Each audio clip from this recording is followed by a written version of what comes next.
ప్రభుత్వ ఉద్యోగులకు ప్రమాద జీవిత బీమా పథకాన్ని సీఎం రేవంత్ రెడ్డి ప్రారంభించారు. రవీంద్ర భారతిలో CM Revanth, deputy CM Bhatti, మంత్రులు, ఉద్యోగుల సమక్షంలో మొత్తం 16 బ్యాంకులు రాష్ట్ర ప్రభుత్వంతో ఎంఓయూ చేసుకున్నాయి.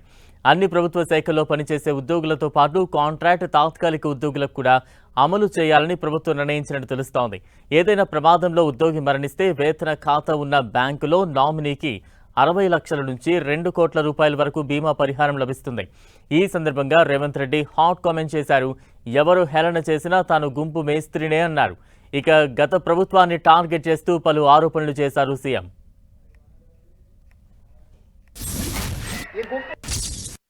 నేను గుంపు మేస్త్రినే, చాలా మంది అవహేళన చేస్తారు. నేనేమనుకోను, నేను గుంపు మేస్త్రిని. ఈ గుంపు అంతా నాది, గుంపుకు నేను మేస్త్రిని. ఈ గుంపు అంతా నాది, ఈ గుంపు నాది. ఈ గుంపే కదా నా బలము, ఈ గుంపే కదా నా ప్రతిష్ట, ఈ గుంపే కదా నా సంక్షేమాన్ని, నా అభివృద్ధిని ప్రజలకు తీసుకెళ్లేది. పేద ప్రజలకు, మా ప్రభుత్వానికి వారధులు, బ్రిడ్జ్ ఈ గుంపే కదా. అందుకే నేను గుంపు మేస్త్రిని అని చెప్పిన.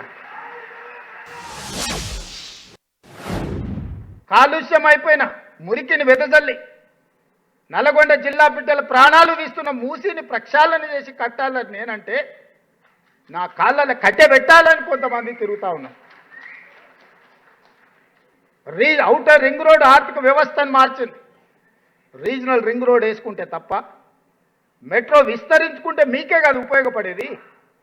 మెట్రోలో నేను పట్టిగారో లేకపోతే ఫామ్ హౌస్లు ఉండే పెద్ద ఆయనో ఎక్కడు కదా, ఫామ్ హౌస్లో ఉన్నాయని మెట్రో ఎక్కడు కదా. ఆయన పిల్లలు విమానాలు ఎక్కి లండన్లు పోతారు, ప్రత్యేక విమానాల సొంత విమానాలు బేగంపేట నుంచి విదేశాలకు పోతారు, కానీ మెట్రో ఎక్కరు కదా.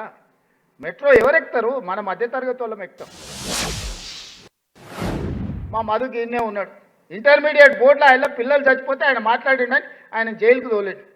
గ్లోబరీనా సంస్థ ఎవరిదే? వాళ్ళదే కదా. అది తప్పు. పిల్లల జీవితాలతో చెలగాట మాటింది. 25 మంది పిల్లల ప్రాణాలు పోయినాయని మీ ఉద్యోగం మాట్లాడితే చెంచల్గూడలో, చెల్లపల్లిలో నాలాకటే ఆయన కూడా జైల్లో భోజనం తినాల్సిన పరిస్థితి. ఇవాళ వాడే తాడు పామై ఈరోజు దేశంలో నీట్ పరీక్షలు, దేశంలో ఉండే లక్షలాది మంది పిల్లల జీవితాలతో చెలగాట మాడింది అదే గ్లోబరీనా కదా. ఆ రోజే వాడిని 2 దెబ్బలేసి చెంచల్గూడలో చిప్పకూడు పెట్టించినట్టు ఇవాళ దేశంలో పిల్లల జీవితాలతో చెలగాట మాడుతుండేనా? తెలంగాణ కోసం సర్వం కోల్పోయిన వాళ్ళని నేనేస్తే వాళ్ళు ఎవరికి ఎమ్మెల్సీలు ఇచ్చారు, ఎవరికి రాజ్యసభలు ఇచ్చారు, ఎట్లాంటి వాళ్ళకి ఇచ్చారో మీరు ఒకసారి ఆలోచించి. ఇవేవి చేయొద్దు అంటారు. మరి ఏం చేయాలన్నా? నేను మీకు భజన చేయాలా? మీ ఫామ్ హౌస్ కాడ కాపలా కూర్చోవాలి? ఏం చేయాలి? ఏం చేయాలి చెప్పు. అందుకే ఇట్లా చేయొద్దంటే చింతబర్గ్ ఇరుగుతుందని చెప్తున్నా నేను. గంటేగా చీల్చి చింతకు కడతా, చింతమడక పోవాల్సి వస్తుంది, మీరు అందరు కట్టగట్టుకోండి అని చెప్పదలుచుకున్నా.